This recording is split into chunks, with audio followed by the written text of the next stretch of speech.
అనకాపల్లిలో శుభప్రదం shopping mall సినీ నటులు మానస వారణాసి మరియు శ్రీదేవి చేతుల మీదుగా గ్రాండ్ ఓపెనింగ్.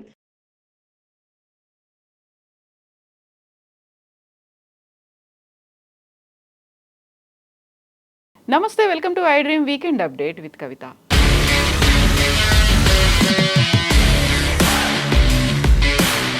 ఇరాన్ మీద అమెరికా, ఇజ్రాయెల్ చేస్తున్నటువంటి దాడి 5వ వారం కంప్లీట్ అయిపోయి 6th వీక్లోకి ఎంటర్ అయిపోయింది. ప్రపంచవ్యాప్తంగా హార్మూజ్ జలసంధి మూసివేత తర్వాత బోల్డంత ప్రభావం పడింది అనుకుంటే సైలెంట్గా కొన్ని దేశాలకి ఈ యుద్ధం లాభకరంగా మారింది అనేటువంటి మాటలు కూడా వినిపిస్తున్నాయి. అందులోనూ ప్రధానంగా డాలర్ బలపడింది, అమెరికాకి చాలా లాభం చేకూరింది అనేటువంటి మాట.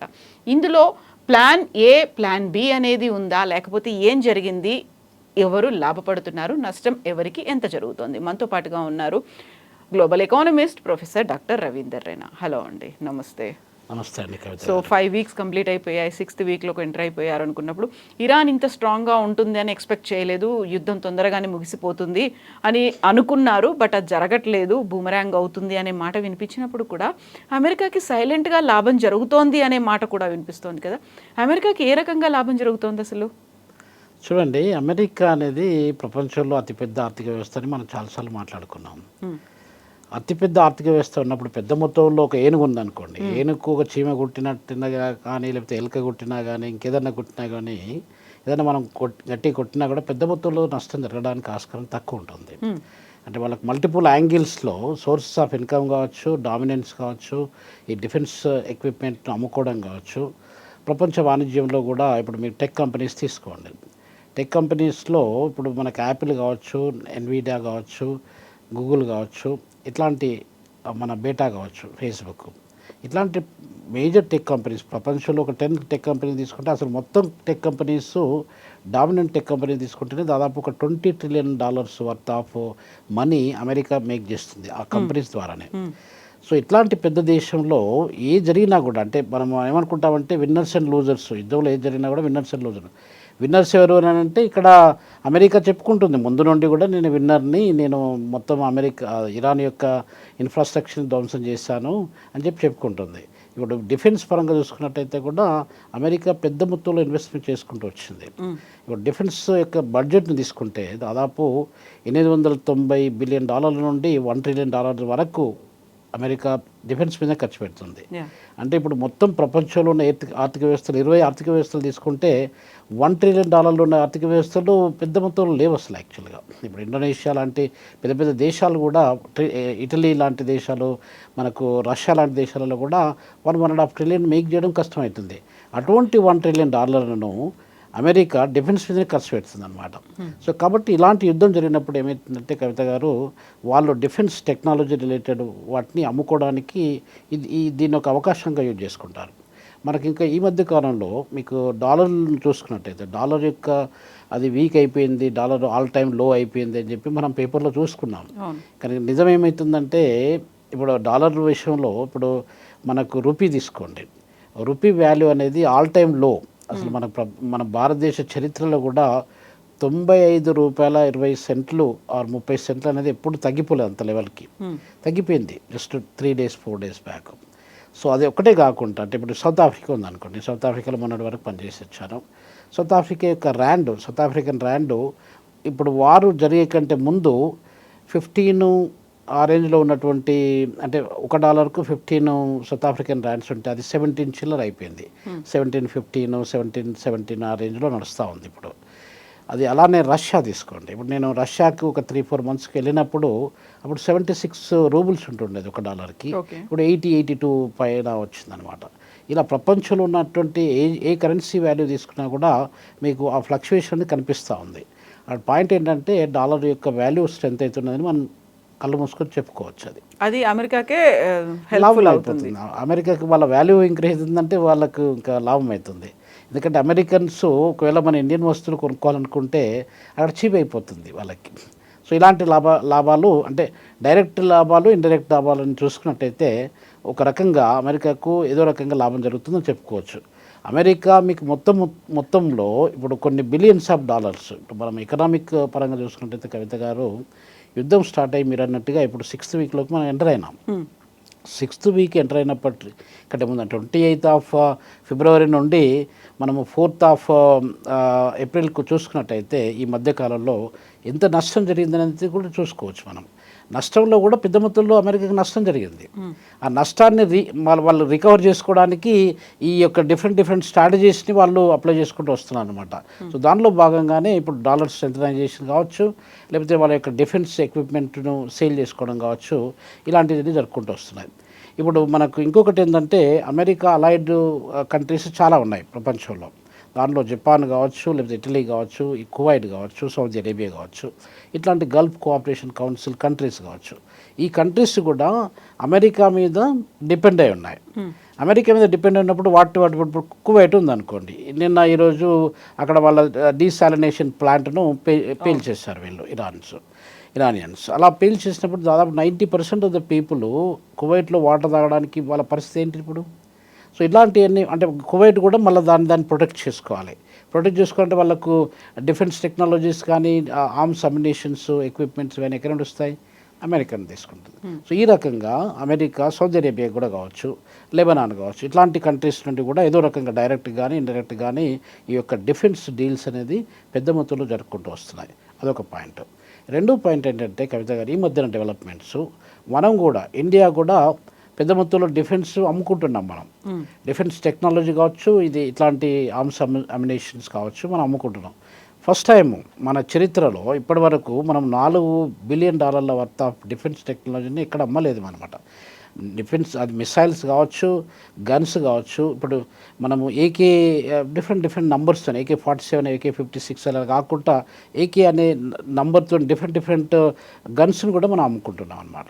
ఇలా అమ్ముకోవడం అనేది అంటే ఇరాన్కి అమ్ముకోకపోవచ్చు, లేకపోతే సౌదీకి అమ్ముకోకపోవచ్చు, వేరే కంట్రీస్ కూడా అమ్ముకుంటున్నాము. కానీ ఫస్ట్ టైము మన యొక్క డిఫెన్స్ టెక్నాలజీ కానీ డిఫెన్స్ ఐటమ్స్ కానీ అమ్ముకొని ఎక్కువ మొత్తంలో మనీ మేక్ చేసిన దేశాలలో భారతదేశం కూడా ఒక దేశంగా మారిపోయింది అనమాట. ఇప్పుడు ఎవరు డిఫెన్స్ ఎక్కువ అమ్ముతున్నారంటే మనకు ముఖ్యంగా అమెరికా, రష్యా, ఈ రెండింటితో పాటు ఫ్రాన్స్ కూడా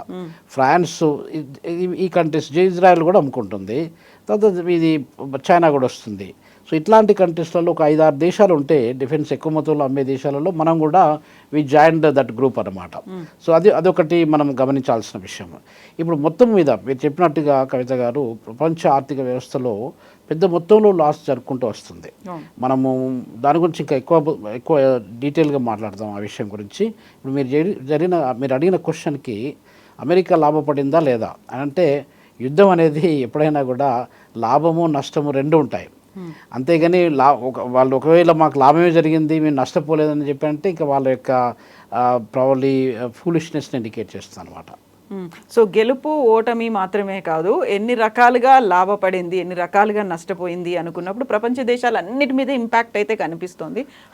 స్ట్రెయిట్ ఆఫ్ హార్మూజ్ని మూసేసిన తర్వాత అనుకుంటే అమెరికాకి మాత్రం విపరీతమైనటువంటి లాభాలు వస్తున్నాయి కనిపిస్తోంది. అక్కడ ఇరాన్ అటాక్ చేస్తోంది, F-35లు, F-36లు, F-16లు, F-15లు కూలిపోతున్నాయని చెప్పినప్పటికి కూడా డిఫెన్స్ సిస్టంలో కూడా అమెరికానే లాభపడుతోంది అనే మాట నిజమేనా? చూడండి, ఇప్పుడు ఎలా ఉంటుందంటే కవిత గారు, వాళ్ళు కొంచెం పవర్ఫుల్ మన ఫైటర్ జెట్స్ కావచ్చు, ఎయిర్ క్రాఫ్ట్స్ కావచ్చు, అట్లాంటి వాటి మీద $4 మిలియన్ నుండి $2 బిలియన్ మధ్యన ఒక్కొక్క దానికి ఖర్చు పెడుతున్నారు. ఇది అమెరికన్స్ కొన్ని పవర్ఫుల్ అవి చూసుకుంటే $2 బిలియన్ ఒక్కదానికి ఖర్చు పెడుతున్నారు. అటువంటిది ఇప్పుడు వీళ్ళు అంటే అవి యూజ్ చేసినప్పుడు మీరు చెప్పినట్టుగా డిఫరెంట్ నంబర్స్తోని F-35 కూడా ఒకటి పవర్ఫుల్ ఎయిర్ క్రాఫ్ట్ అని చెప్పి మనం చెప్పుకోవచ్చు దాన్ని. అట్లాంటి వాటిని వీళ్ళు కూల్ చేశారు. ఎవరు? ఇరానియన్స్ కూల్ చేశారు. కూల్ చేసినప్పుడు ఏమవుతుందంటే వీళ్ళు ఎంత పెద్ద మొత్తంలో ఖర్చు పెడుతున్నది కూడా మనం గమనించాల్సిన అవసరం ఉంది. వీళ్ళ యొక్క ప్లాస్టిక్ డ్రోన్స్ ఏదైతే ఉన్నాయో ఆ ప్లాస్టిక్ డ్రోన్స్ యూజ్ చేసి, ప్లాస్టిక్ డ్రోన్ యొక్క కాస్ట్ యావరేజ్గా మనకు అరౌండ్ $30,000 to $40,000 ఖర్చు అవుతుంది. అటువంటిది $4 మిలియన్ ఎక్కడ, $2 బిలియన్ ఎక్కడ, $30,000 నుండి $40,000 ఎక్కడ అనేది మనం కంపేర్ చేసుకోవాల్సిన అవసరం ఉంది. సో ఇట్లా పెద్ద మొత్తంలో ఇప్పుడు సపోజ్ ఇజ్రాయెల్ కానివ్వండి లేకపోతే అమెరికా కానివ్వండి, వాళ్ళు చెప్పే విషయం ఏంటంటే మేము ఇరాన్లో దాదాపు 70-75% ఉన్నటువంటి డిఫెన్స్ ఇన్ఫ్రాస్ట్రక్చరు అంతా కూడా మేము ధ్వంసం చేశాము. ఇక వాళ్ళకి ఏం ఆశ లేదు, ఇంక ఎలాంటి హోప్ లేదు. కాబట్టి వాళ్ళు యుద్ధం వాళ్ళే కాలబేరానికి వస్తారు, వాళ్ళు ఆపేస్తారని చెప్పి వీళ్ళు గర్వంగా వెయిట్ చేస్తున్నారు. వాళ్ళ యొక్క పరిస్థితి వీళ్ళకి తెలియదు. ఇప్పుడు ఇరాన్లో ఏం జరుగుతుంది. ఇప్పుడు ఇంకొక మాట ఏం చెప్పారంటే మన ట్రంప్ గారు, మిమ్మల్ని స్టోన్ ఏజ్కు అంటే రాతి యుగం వరకు మేము తీసుకొస్తాము. అంటే దాదాపు కొన్ని వేల సంవత్సరాల కిందట మీ పరిస్థితి ఎలా ఉన్నదో ఇప్పుడు అదే పరిస్థితికి మీకు తీసుకొచ్చి వదిలేస్తాం మిమ్మల్ని అని చెప్పి చెప్తున్నారు అనమాట. స్టోన్ ఏజ్ అనేది అంటే ఇప్పుడు మీకు చారిత్రకంగా చూసుకుంటే ఇప్పుడు ప్రెసిడెంట్ మసూద్ కూడా, ఇరానియన్ ప్రెసిడెంట్ మసూద్ ఏం చెప్తున్నాడంటే మాకు 7,000 సంవత్సరాల చరిత్ర మాకుంది. కల్చర్గా కానివ్వండి, ఇప్పుడు మనకు సట్లేజ్, యూప్రటీస్ ఇట్లాంటి సివిలైజేషన్స్ కూడా, బాబిలోనియా, ఇవన్నీ కూడా పర్షియన్ సివిలైజేషన్లో చాలా పెద్ద మొత్తంలో డెవలప్మెంట్ జరుపుకుంటొచ్చు ఆ రీజియన్లో. సో దాంట్లో ఇరాన్ కూడా ఒక మేజర్ డామినెంట్ రోలు హిస్టారికల్గా ప్లే చేసుకుంటూ వచ్చింది. అంటే ఆయన చెప్పేది ఏంటంటే ఇరానియన్స్ వర్షన్ ఏంటంటే ఇప్పుడు మీకు 250 సంవత్సరాల చరిత్ర మీకున్నది, మాకు 7,000 సంవత్సరాల చరిత్ర మాకున్నది. 7,000 సంవత్సరాల చరిత్రను నువ్వు ఏ రకంగా ధ్వంసం చేస్తావు, ఏ రకంగా దాన్ని డిస్ట్రాయ్ చేస్తావు అనేది మేము వెయిట్ చేస్తాము, చూస్తామని చెప్పి వాళ్ళు చెప్తున్నారు. సరే, ఎవరేం చెప్పినా కూడా వాళ్ళ యొక్క లాభాల కొరకు కావచ్చు, వాళ్ళ యొక్క ఇగోను సాటిస్ఫై చేసుకోవడానికి కావచ్చు, ఇలాంటి ఎన్ని చెప్పినా కూడా వారి వల్ల మనకు ఎంత నష్టం జరుగుతుందో చూద్దాం. ఇప్పుడు వారు దాదాపు ఒక అరౌండ్ 40 days పైన ఇప్పటి నుండి చూసుకున్నట్టయితే 40 daysలో మనకు $600 బిలియన్ నష్టం జరిగింది ప్రపంచ ఆర్థిక వ్యవస్థ పైన. అది ఇంకెక్కువనే జరగచ్చు, ఇంకా తక్కువైతే కాదు. ఇప్పుడు ఎందుకంటే మనకు వారు స్టార్ట్ అయిందనేది ఇజ్రాయెల్కు, ఇటు ఇరాన్కి, అమెరికాకు మూడింటి మధ్య స్టార్ట్ అయింది. ఇప్పుడు చాలా కంట్రీస్ డైరెక్ట్గానో ఇండైరెక్ట్గానో ఇన్వాల్వ్ అయినాయి. అది కువైట్ కావచ్చు, సౌదీ అరేబియా కావచ్చు, బహ్రెయిన్ కావచ్చు, ఒమన్ కావచ్చు, ఇట్లా రకరకాల, ఖతార్ కావచ్చు, ఇట్లా రకరకాల కంట్రీస్ దానిలో డైరెక్ట్గానో ఇండైరెక్ట్గానో వాళ్ళు ఇన్ఫ్లుయెన్స్ చేయబడ్డారు. ఇలా చేయబడడం వల్ల మనకు దాదాపుగా $600 బిలియన్ నష్టం జరిగింది. ఇది ఇలానే కంటిన్యూ అయితే కొన్ని ట్రిలియన్స్ వరకు వెళ్ళిపోతుంది. అదొక పాయింట్. రెండో పాయింట్ ఏంటంటే ఇప్పుడు మనము స్టాక్ మార్కెట్లో చూసుకున్నట్టయితే దాదాపు 51 లక్షల కోట్లు నష్టం జరిగింది. అంటే ఎంత పెద్ద నష్టం జరిగింది చూడండి. భారతదేశం లాంటి దేశానికి 1000 నుండి 2000 పాయింట్లు ఒక రోజులో పడిపోయినాయి అసలు యాక్చువల్గా మనం స్టాక్ మార్కెట్ చూసుకున్నట్టయితే. అంటే ఇప్పుడు మనము వార్ స్టార్ట్ అయినప్పటి నుండి పెద్ద మొత్తంలో మన యొక్క ఇండెక్స్ చూసుకున్నట్టయితే 9,300 పాయింట్లు పడిపోయాయి. మనకు ముఖేష్ అంబానీ లాంటి వాళ్ళకు కూడా కొన్ని లక్షల కోట్ల రూపాయల నష్టం జరిగింది. బిలియన్స్ ఆఫ్ డాలర్స్ అనేది వైప్ అవుట్ అయిపోయింది. ఇలా వైప్ అవుట్ అయినప్పుడు పెద్ద మొత్తంలో లాసెస్ అనేది కంపెనీస్కి జరగచ్చు, ఇండివిజువల్కి జరగచ్చు, కంట్రీస్ కూడా జరగచ్చు. ఇలా జరుపుకుంటూ వస్తుంది. ఇప్పుడు ఇరాన్ లాంటి దేశంలో కూడా మన నష్టాన్ని కొంచెం ఓవరాల్గా చూసుకుంటైతే వాళ్ళ దగ్గర బ్రిడ్జ్ కూడా ఈరోజు మనం పొద్దున వార్తల్లో కూడా చూస్తాం. బ్రిడ్జ్ను కూడా వాళ్ళు పెద్ద మొత్తంలో one of the longest bridge, it serves lot of people అనమాట. అట్లాంటి బ్రిడ్జ్ని మేము పేల్ చేసాము అని చెప్పి అమెరికా చెప్పుకుంటుంది. ఇప్పుడు ఇరాన్ ఏం చెప్తుందంటే ఇలాంటి బ్రిడ్జ్లో మేము ఎన్నో పేల్ చేశాము, ఎన్నో టార్గెట్స్ మాకు ఉన్నాయి. ఇంకా అవి కాకుండా ఇప్పుడు ఈ మల్టీనేషనల్ కంపెనీస్ ఉన్నాయి. మనం ఇంతకుముందు అనుకున్నట్టుగా మల్టీనేషనల్ కంపెనీస్ గూగుల్ కావచ్చు, ఈ IBM కావచ్చు, లేకపోతే అమెజాన్ కావచ్చు, ఇట్లాంటి కంపెనీస్ మీద ఈ కంపెనీస్ ఎక్కడున్నాయి, వాటి ఆఫీసెస్ మిడిల్ ఈస్ట్లో ఉన్నాయి. ఆ మిడిల్ ఈస్ట్లో ఎక్కడున్నా కూడా ఈ కంపెనీస్ మీద అటాక్ చేస్తాం, వాటిని మొత్తం డిస్ట్రాయ్ చేసేస్తామని చెప్పి వీళ్ళు టార్గెట్ చేస్తున్నారు. సైబర్ వార్ఫేర్గా మారి ఇలాంటి జరిగినప్పుడు ఏమవుతుందంటే అదొకటి పాయింట్ మనం గమనించాల్సిందే. అంటే ఇప్పుడు ఫిజికల్ ఇన్ఫ్రాస్ట్రక్చర్ ఏదైతే ఉందో కవిత గారు, దాన్ని డిస్ట్రాయ్ చేస్తున్నారు పెద్ద మొత్తంలో. ఇప్పుడు మనకు కొన్ని కేబుల్ వేస్ కూడా, మనం ఇంటర్నెట్ వాడుకునే కేబుల్ వేస్ కూడా సీ ద్వారా వస్తున్నాయి అన్నమాట. సీ ద్వారా వచ్చినప్పుడు ఇప్పుడు ఆ ఏరియా నుండి మనకు ఇప్పుడు ఇంటర్నెట్ కనెక్షన్ మన ఇండియాకి కానీ ఫారెస్ట్ ఏషియాకి కానీ వెళ్ళాలంటే ఆ ఏరియా నుండి వస్తాయి. అక్కడ మనం కట్ చేశారనుకోండి వాళ్ళు, మనకి ఇంటర్నెట్ సర్వీసెస్ కూడా ఉండవు. అంటే ఎంత పెద్ద మొత్తంలో నష్టం జరుగుతుంది, డిజిటల్ ఎకానమీ మీద ఎంత పెద్ద మొత్తంలో నష్టం జరుగుతుందని మనం ఊహించుకోవచ్చు. సో ఈ రకంగా చూసుకున్నట్టయితే కవిత గారు దాదాపు $120 నుండి $150 బిలియన్ వరకు ఇరాన్కు నష్టం జరిగింది. ఇక్కడ మనకు ఇజ్రాయెల్ తీసుకున్నా కూడా ఇజ్రాయెల్ కూడా పెద్ద మొత్తంలో, అంటే యావరేజ్గా మీరు చూడండి దాదాపు 900 మిలియన్ల నుండి $1 బిలియన్ పర్ డే స్పెండ్ చేస్తున్నారు. అంటే ఇప్పుడు మనం ఓవరాల్గా చూసుకున్నట్టయితే నష్టం కొంచెం స్టార్టింగ్లో ఎక్కువ పెద్ద మొత్తంలో జరిగి ఉండొచ్చు. యావరేజ్గా ఇప్పుడు చూసుకున్నట్టయితే మనకు అరౌండ్ $1 బిలియన్ నష్టం జరుగుతుందన్నమాట పర్ డే. $1 బిలియన్ అంటే ఎంత పెద్ద మొత్తంలో ఎంత పెద్ద ఎనార్మస్ మనీ అనేది మనం చూసుకోవచ్చు. ఇప్పుడు సపోజ్ ఎరిట్రియా లాంటి దేశం యొక్క ఆర్థిక వ్యవస్థను చూసుకున్నట్టయితే ఎరిట్రియాలో ఎంత వస్తుందండి? వాళ్ళకు మొత్తం ఆదాయము 2-2.5 బిలియన్లు మాత్రమే వస్తుంది. అంటే అట్లాంటి దేశాలు, ఇప్పుడు సపోజ్ బురుండి ఉందనుకోండి, చిన్న చిన్న కంట్రీస్ ఉన్నాయి. ఇప్పుడు మనకు సీచెల్స్ ఉంది. ఇట్లాంటి కంట్రీస్లో వాటి యొక్క ఆదాయము అంటే జాతీయ ఆదాయం ఏదైతే ఉంటుందో నేషనల్ ఇన్కము, ఆ నేషనల్ ఇన్కమ్ కంటే ఎక్కువ మొత్తంలో ఇక్కడ లాస్ జరుగుతుంది ఒక రోజుకి. అంటే ఆలోచన చేయండి. సో కాబట్టి ఇట్లాంటి లాసెస్ అనేది జరుపుకుంటూ వస్తున్నాయి.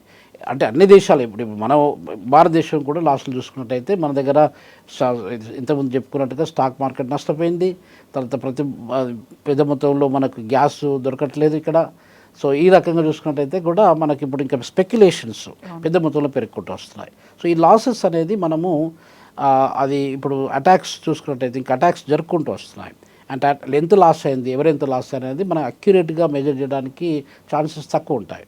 అదంతా కొంచెం వారు అది స్టాప్ అయిపోయి అప్పుడు మనం ఏమైనా అసెస్ చేసి అక్కడ ఉన్న సిచ్యువేషన్, గ్రౌండ్ సిచ్యువేషన్ అసెస్ చేసి ఒక్కొక్క అసెట్ ఎంత నష్టపోయింది, ఎన్ని రాడాలు ధ్వంసమైనాయి, ఎన్ని విమానాలు పోయినాయి అని చూసుకున్నట్టయితే అప్పుడు మనం ప్రాపర్గా ఎస్టిమేట్ చేయడానికి కాసుకుంటుంది.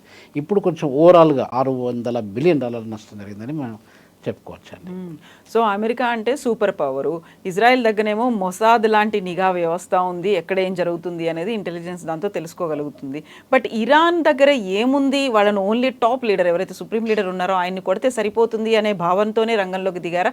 ఇరాన్ దగ్గర అంత పవర్ ఎలా వచ్చింది? ఏం చేస్తోంది ఇరాన్? చూడండి, ఇరాన్ కూడా మన భారతదేశం లాగా ఇరాన్ పెద్ద దేశం. అంటే మనకు వైశాల్యంగా చూసుకున్నట్టయితే దాదాపు భారతదేశంలో సగం భాగం ఉంటుందండి. అది 1.6 మిలియన్ స్క్వేర్ కిలోమీటర్స్ ల్యాండ్ అది. ఇప్పుడు ఈ ఇరాను ఇరాక్ కావచ్చు, లేకపోతే కువైట్ కావచ్చు, ఖతార్ కావచ్చు, బహ్రెయిన్ కావచ్చు, ఈ అన్ని దేశాలు అన్నీ కలుపుకున్నా కూడా ఇరాన్కు ఈక్వల్ కాదు. అంత పెద్ద దేశం అన్నమాట.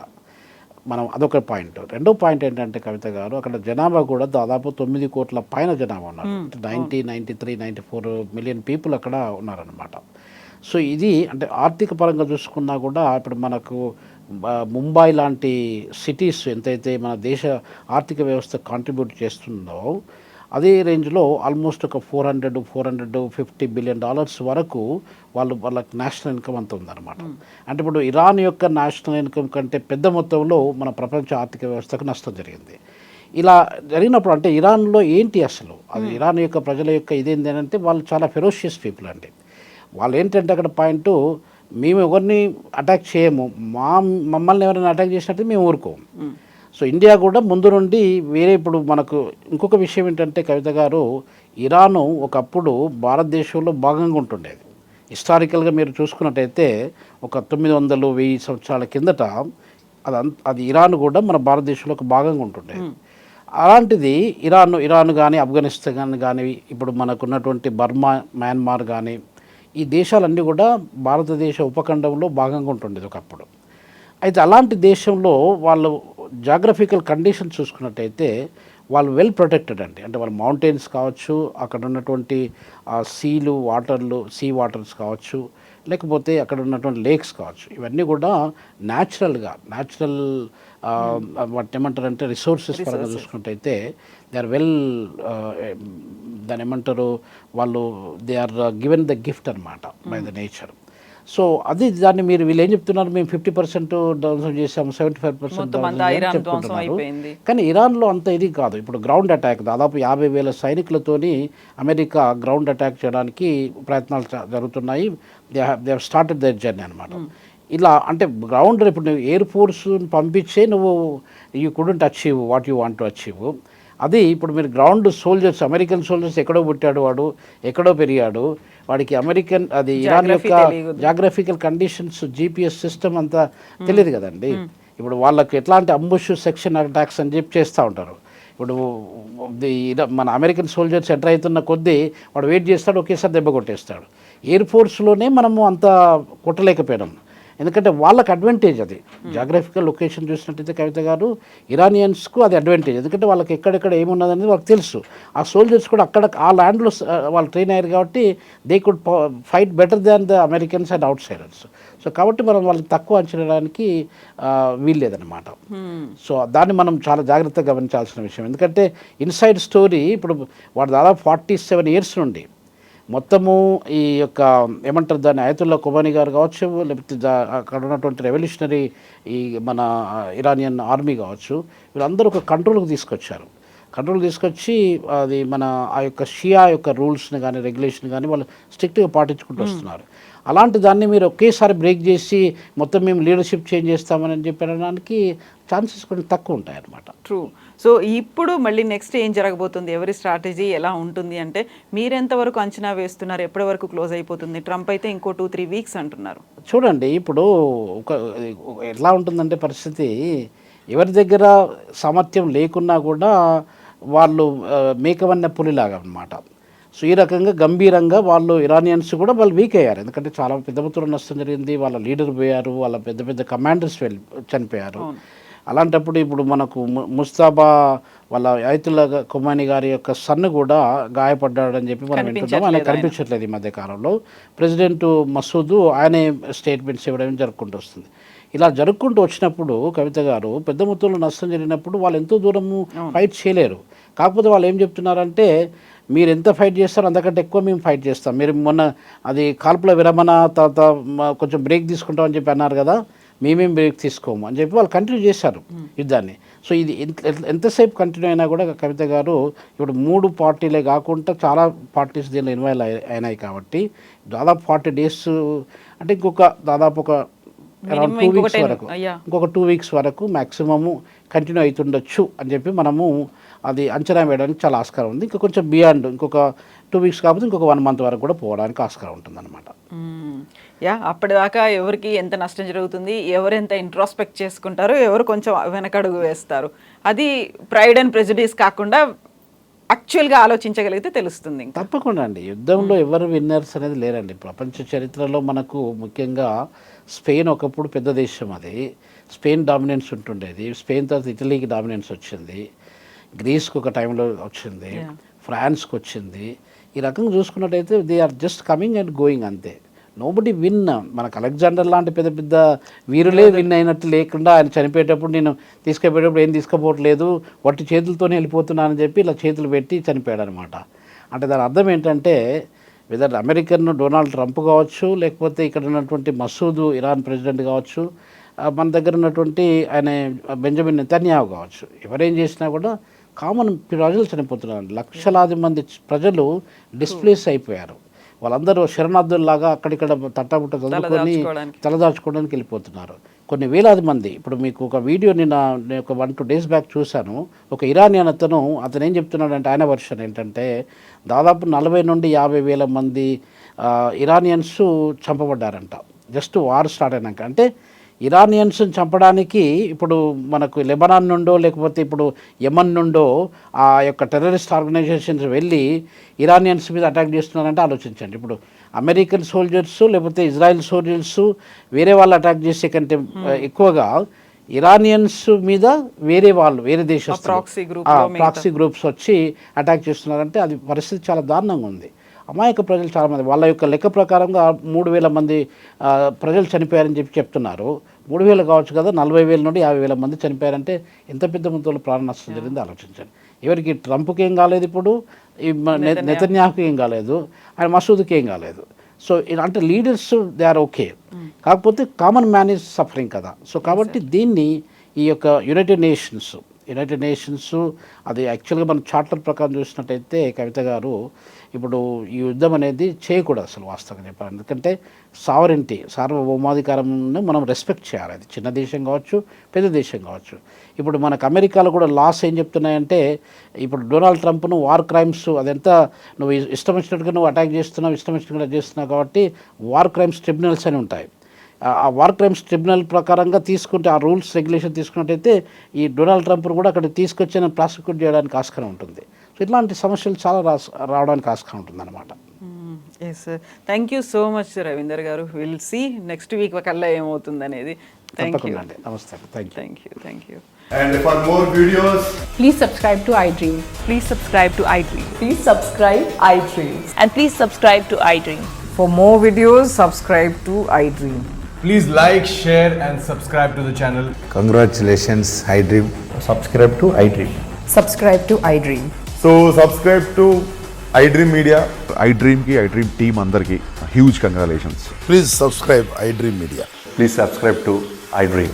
Subscribe iDream. Please subscribe to iDream. iDream అంటే నా కళల ఛానల్ను సబ్స్క్రైబ్ చేసుకున్న నోరు తిరుగుతలేదు, మీరైతే గంట గుర్తు కొట్టండి. For more such videos, please subscribe to iDream. Subscribe to iDream. Please subscribe to iDream. Please subscribe iDream Media. Please do subscribe to iDream. Please subscribe to iDream Media. For best entertainment and information, please subscribe iDream. And don't forget to subscribe to iDream.